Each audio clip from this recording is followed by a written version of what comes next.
indulge me for about 45 minutes, and we're going to ask these experts a little bit about how to raise a physician. So I'm going to ask you guys about 3 or 4 questions, and y'all can just pass the mic, and then we'll finish off with a few questions. Sound good? All right. So the first thing is, when did you really identify, at what age, around what time, that maybe this child is special and can really excel academically and potentially be a physician? Well, my daughter Deja was 4 years old when I first noticed that she was highly intelligent and she was very caring. If someone would get hurt, she would run up to them and say, "How can I help you? How can I help you? Can I fix it?" And so I knew that she had a caring spirit, a loving heart, and she had something special. And so I got her the Sesame Street doctor bag, with the plastic stethoscope and the little play Band-Aid bag. And she would play with it all the time. And I'm a little nervous, so please bear with me. But I would put time and energy into just making sure that she would reach any goal that she would set for herself. Thank you. I'm Carlos Gerard. I have 3 children. One of them chose to be a physician. She's training in pediatrics in Chicago. I wish she was here. Anyway, but I have 2 other children who were also doing well in math and sciences and had sort of that service gene that most physicians have. I think if we're going to try to find from our children what characteristic will define them as someone that would follow a career in healthcare, will be service, and trying to instill that service gene, which is best done by you modeling it for them. It was easy for me to make my decision to be a doctor because my father was a doctor in Puerto Rico. So it was something that I saw him role model it. So I try to role model it for my children. It doesn't necessarily mean that they're talented in sciences, and math, and academics, that they will follow a career in healthcare. In fact, if you're a doctor, they'll watch you work 12-hour days, Saturdays, Sundays, be on call. And my son, who's probably the most talented one in math, had said, "I'm not going to be like you, Dad. I'm not going to be a doctor. I'm going to be a computer scientist and work from home and be able to do this incredible coding and write these programs, but I'm not going to work as hard as you." Now, he's still seeking for how to do more service. And what I tell him is, I told my daughter, my role modeling is, medicine is the ultimate service industry, I think. You can serve in many ways, but as a physician, you're serving people when they're putting their lives in your hands and they're giving you their most precious resource, and you're managing or co-managing that healthcare. So I kind of role model service, and my wife did too. She's your teacher, of how to serve others. And if they have talent in science, medicine will come naturally. It's one of the service things they're interested in as they realize, hey, this is really a incredible way to serve, and I'll pass along to the others. Thank you. Thank you very much. Thank you for being here. And incidentally, that's my son, Stephen Clark.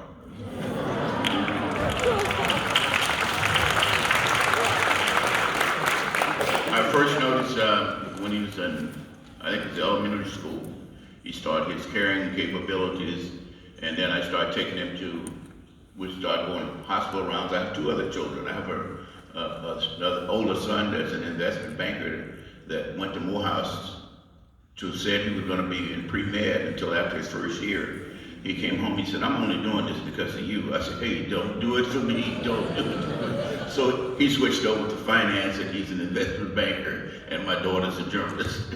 So Stephen, I really started noticing things when he would go make hospital rounds with me. And then he had a condition, he had a slip femoral epiphysis, and we talked about it, and we all discussed things. You start just noticing little things, but I really noticed it when he was a senior at Greenhill, and he did his final paper about a physician and that kind of stuff. So those kind of things you kind of notice when but you have to do, the main thing you want to do is support your child in whatever they decide to do. They can't live their, you can't live their life through them. You have to let them decide what they want to do. And after they're interested, then it's your job to try and nurture them. But when we have vacation time, Steve and I will talk about the sciences on his science projects, and that's when you know how parents are, sometimes you want to put yourself in he was hands-on. He wanted to do his own project, so we let him do that. And I guess a lot of it we had to do it because my wife is a retired school principal, and she's an educator. You know, we had rules, and you have to have rules. So these are kind of things you make sure you have to have the rules and support. And we check academics. Now the problem they had when they went to Morehouse,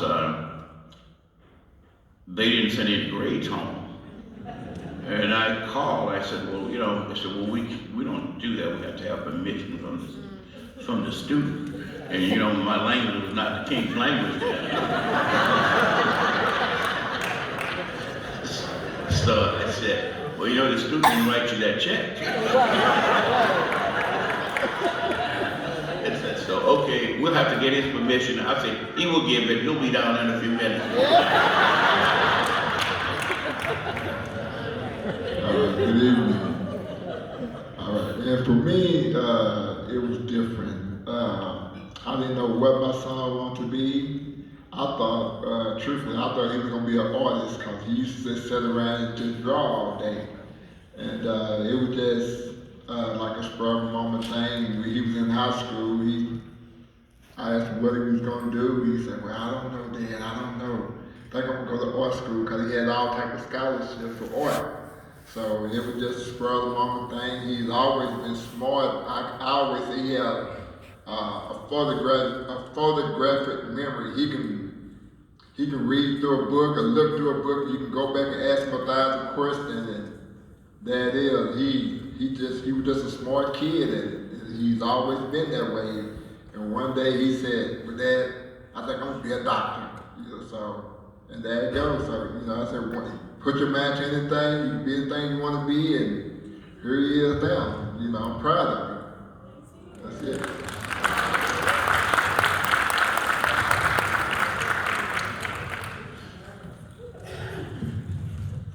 I just wanted to add one more thing. Well, my daughter, Deja, who is a second year medical school student at UNT, when she was in elementary and junior high, she said she wanted to be a doctor. She got to high school, she said she didn't know what she wanted to do. She wanted to help people, or maybe be a doctor, or maybe be a nurse. So by the time she was a senior, she said she wanted to be a nurse.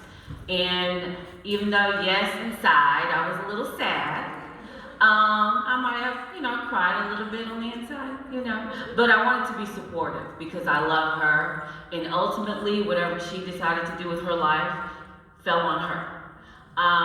So her first year of undergrad, she was a freshman. Her major, she said she wanted to be a nurse. She's going to be a nurse. I said, okay, well, I support you, whatever you want to do. And then the summer before her sophomore year, she said, you know what, Mom, I do want to be a doctor because I can actually get a scholarship to medical school that could cover the majority of school. And I said, okay, well, whatever I need to do. Yeah, I said, thank you, Jesus, But whatever I need to do to support you, I'm here. And also to interject, I also have a 16-year-old son, and he says he wants to be a doctor. He doesn't know what kind of doctor, but then he also, on another day of the week, says maybe I'll be an engineer. So I feel like it's important as parents just to be supportive, and just to be there, and just really not to be so critical, because they're always going to be critical of themselves, and just to have that listening ear. Well, that's actually the perfect segue to my second question, which is, what is the single most important thing you did to help your child become successful? Because they're already blossoming or have blossomed, and Dr. Clark's point of view. And just so you know, those grades, that was my brother, not me. But yes, what did you do? If you could pick out one thing you did that you're like, yeah, that really helped my child become successful, what would you say it is?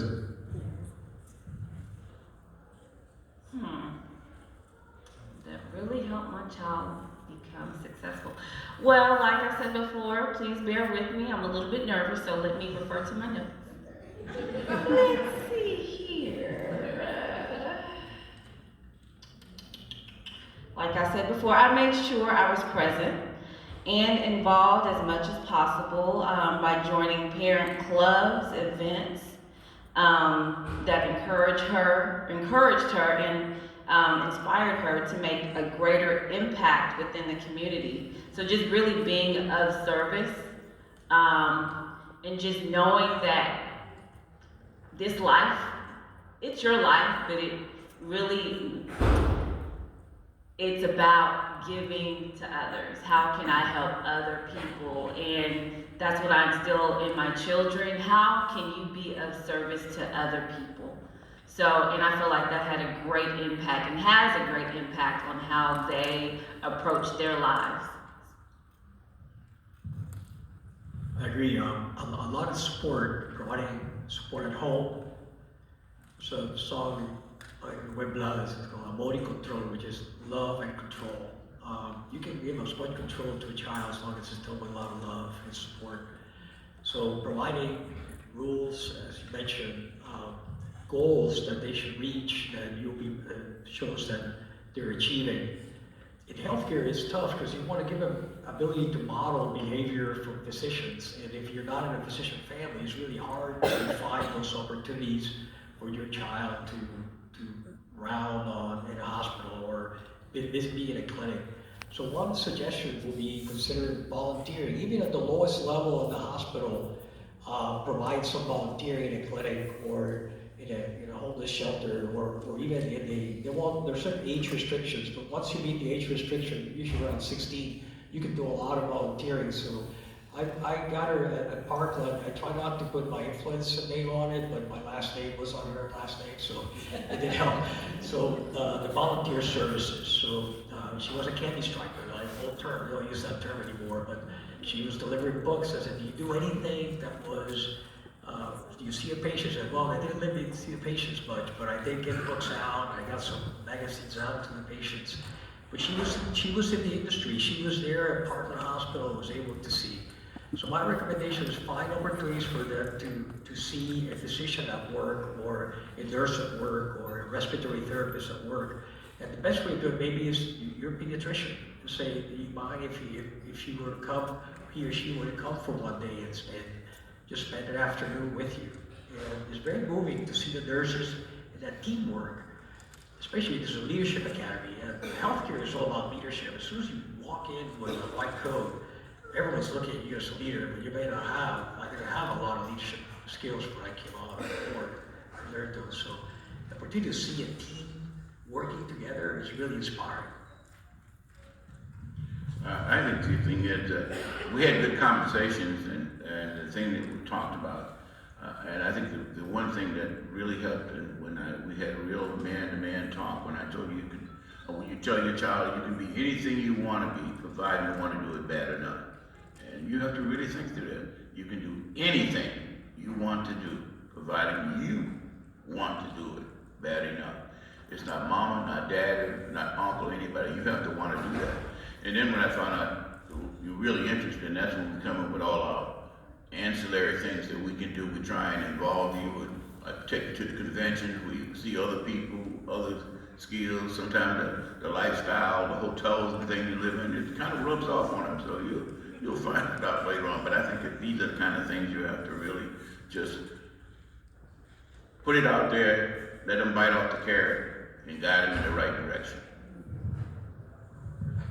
Okay, and for me, it was just being supportive of whatever he wanted to do, and just letting him know, once you have your mind on it, and I just backed him up all the way, and I was just supportive, and just let him know I held him accountable for everything that he done, and it just, I was just more just supportive of him and whatever he wanted to do.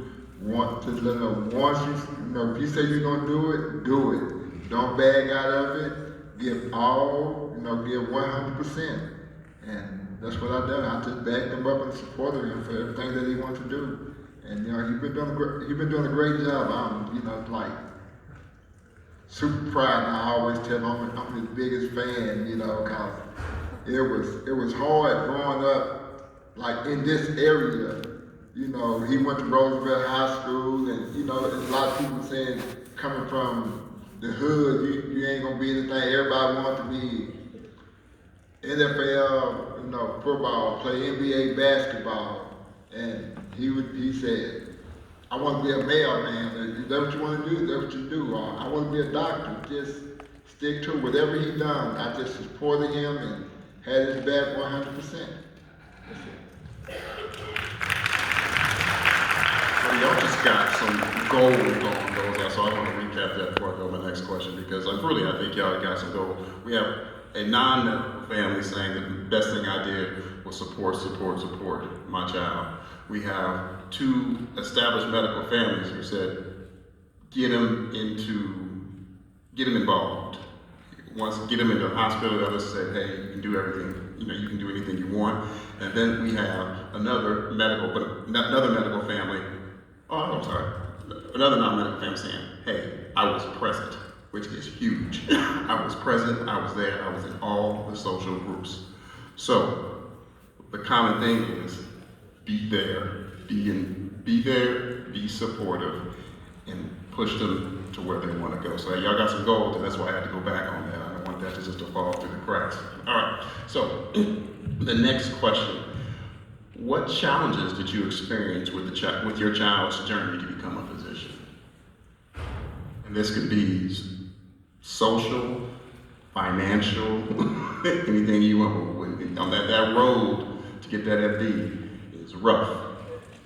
So how did y'all get them? What challenges y'all experience with that? Okay, well, challenges, with my child, really both children, but with my child being in medical school, usually being the only Black person in class, it does affect them because of the feeling of not belonging, but knowing that they worked hard enough to be there and that they deserve to be there. So it's something that they have to really come to grips with within themselves, but we just have to communicate to them that they do belong there. You worked hard enough, you put in the time, you put in the energy, you do belong there. And if you encourage others,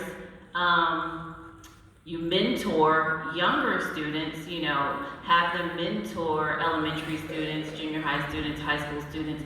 So when they become medical school students, they aren't the only ones in class, so that's one of the challenges that they may face, being the only person of color in their class. For my daughter, I think one of the challenges was standardized testing.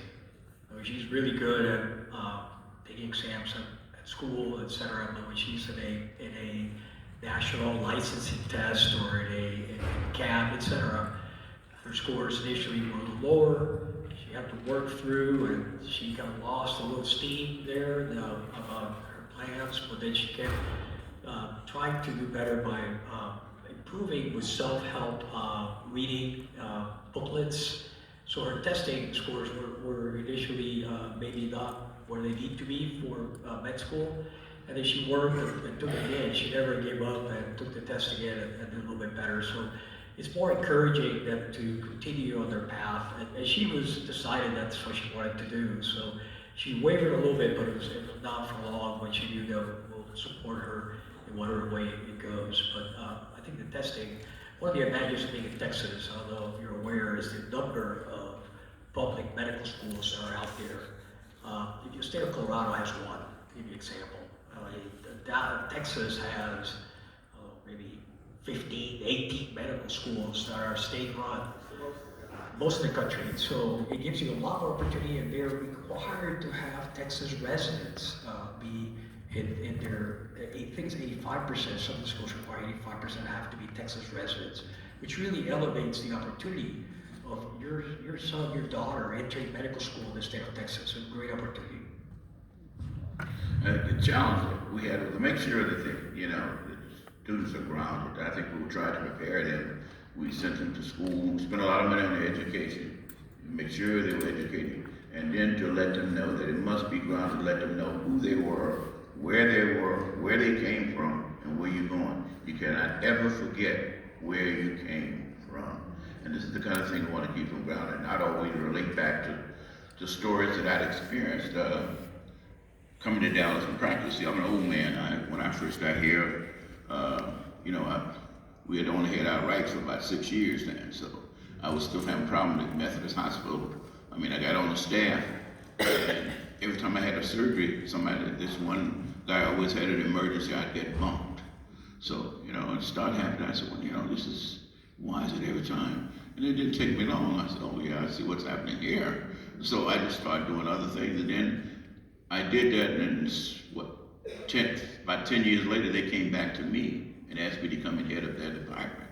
So then it made a difference. The thing is, you gotta let them know, things may be a little rocky, but you still just persevere. Perseverance, you have to do it. And you make up your mind that you're gonna do it, and just persevere and keep, you're gonna see some stop signs, but you gotta know, just slow down before you get there. And then you can deviate from that.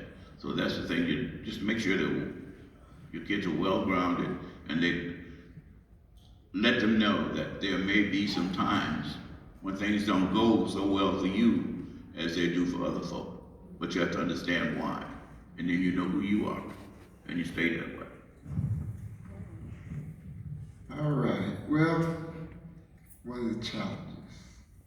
I think for us, it was for him was probably being one of the few blacks in his class that was trying to be into medical school, and just finding the right school, that was gonna fit in. We drove around San Antonio, Arkansas, California, just trying to find the right school, that somewhere that we can afford and, for him to get into. And that was it. It wasn't just hard, hard challenge. It was just him being one of the few blacks in the class and just trying to stay focused and just doing what he needed to do. That's it. I might add on that it's going to be a challenge.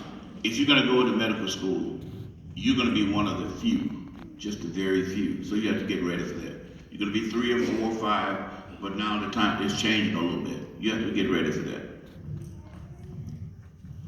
Okay, I have about 3 or 4 more questions, but I learned from the last session that they have a bunch of questions. So in his last 15 minutes, if you guys have any questions for our panelists, please come up and ask them. Well, we got it. There's a wealth of medical parenting knowledge.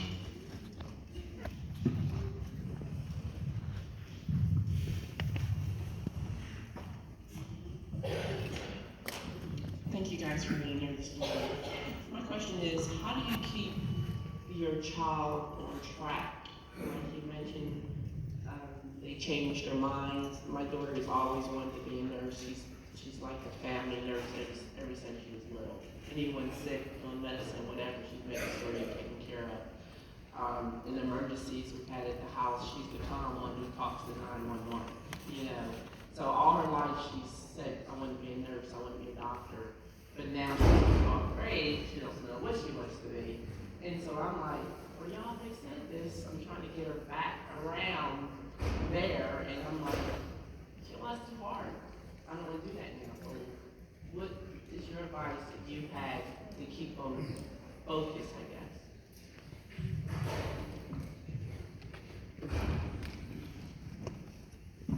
All right, how do you keep them focused? Who wants to take that one? Okay, well, one of the things that I did was I had my daughter volunteer at the local hospital.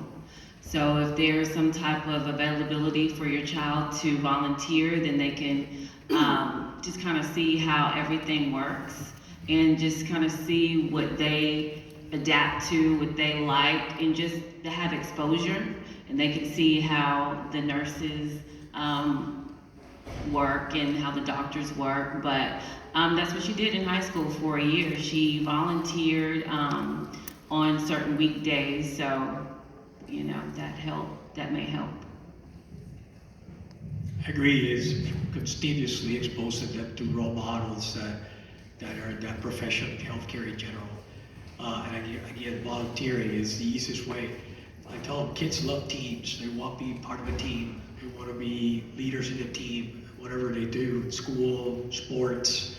And when they see a healthcare organization taking care of the sickest or anyone that's injured, they see how a team gets together and works together like that, and it really resonates in them. So I think it's important for them to experience it. If they have not experienced it, they've been patient but not been involved in the care of someone else, they'll see that and they'll be motivated for sure. And I think it's okay for them to waver a little bit here and there, but to make sure that you keep grounded, you keep emphasizing. Stephen was even thinking about football and stuff like that, so we had to have some serious talks. But I told him it'll only last about 3 or 4 years that way, so. Yeah, I was good. I was cold, man. Don't y'all know? He just didn't give me that support. No, I'm kidding. No, I'm in a much better place. Thank you. And also to answer your question, the question you just asked about your daughter who's interested in nursing. So I'm going to give you my card. UT Southwestern has great enrichment programs that will give your kids exposure to the medical field, whether she wants to be a nurse, physician, Methodist Health System as well. And I have to echo, Dr. Martin Bay said it earlier. Yes, it's a competitive marketplace in terms of healthcare, but on this issue, we're competitive mates. We're all in this together. And so I would be remiss as head of HR for a hospital if I didn't put a plug in. Some of our panelists have alluded to the fact that even if your child chooses not to take the physician route, there are still so many ways to contribute in healthcare. And if she wants to be a nurse, I can tell you she can write her own ticket. Nurses are in such high demand. How do you help your child when they have a professor or a teacher that they're having a battle with? My nephew went to the University of Colorado and his professor never gave him A's on his work, and he would always have to justify his assignments and stuff. And he was used to it because he went to ESD and it wasn't that many of us at Episcopal School of Dallas. And so he ended up having to transfer to Howard, and he thrived at Howard. And so that could have easily kind of shut him down if he didn't have a support system or whatever else the case may be. But what is your recommendation for when they have professors or teachers that don't necessarily help them in the way that they need to be helped?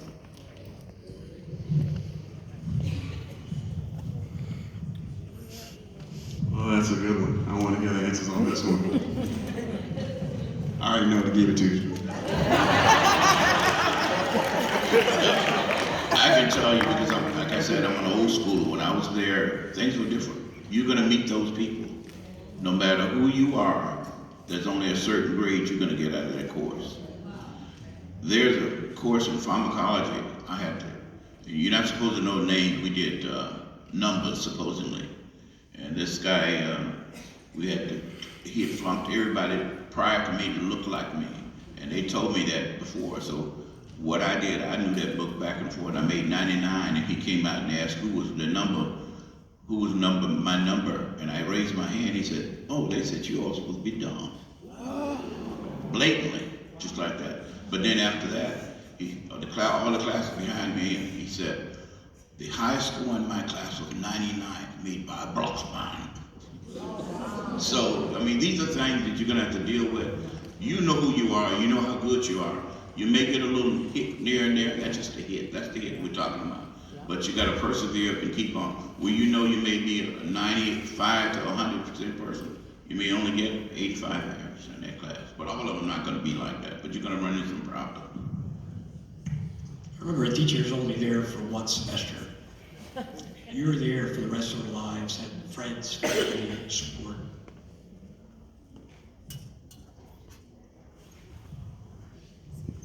I'm not a parent, but I'll tell you that I went to Morehouse and you said your child transferred to Howard. And I tell you, man, don't knock the HBCU.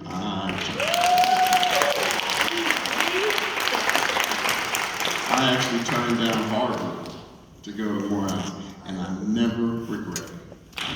There's something to be said about being in an environment where people that look like you and want the best for you. Amen. I think we have time for one more question. Hi, my question kind of piggybacks off of giving your child exposure. So my daughter she'll be 14 on Monday. I homeschool her, so she's actually in high school. And she'll start TCC, taking college, high school level classes. And I looked at UT Southwestern and all of the little camps because I try to expose, my husband and I try to expose them, but she's too young because the age that you have to be at UT Southwestern is 16, and looking at the summer camps is 16. So how, for parents who are trying to expose their children earlier than 16, and I know it's kind of an anomaly, but she's really eager and she wants to be an OBGYN. How can I expose her if she doesn't meet the age limit?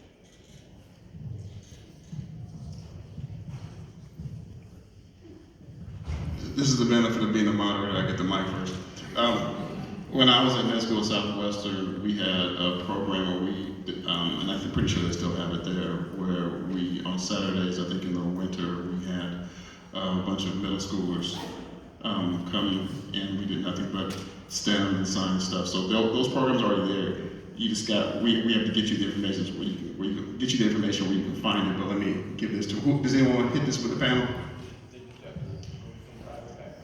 Yes. So I'm gonna tell you right now, almost every doctor I know, if a student at any age wants to shadow them, the answer is gonna be yes. Okay, I have students of all ages shadow me all the time.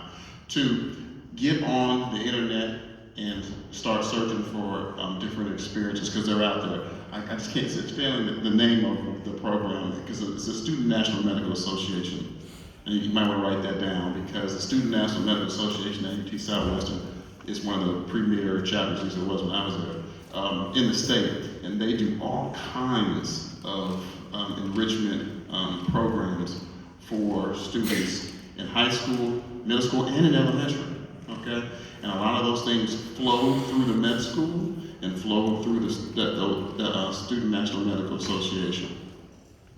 So it's SNMA, Student National Medical Association, and UT Southwestern as well. And a lot of the hospitals, Parkland, all the big ones, Parkland, Memphis, Baylor, all have enrichment programs for youth.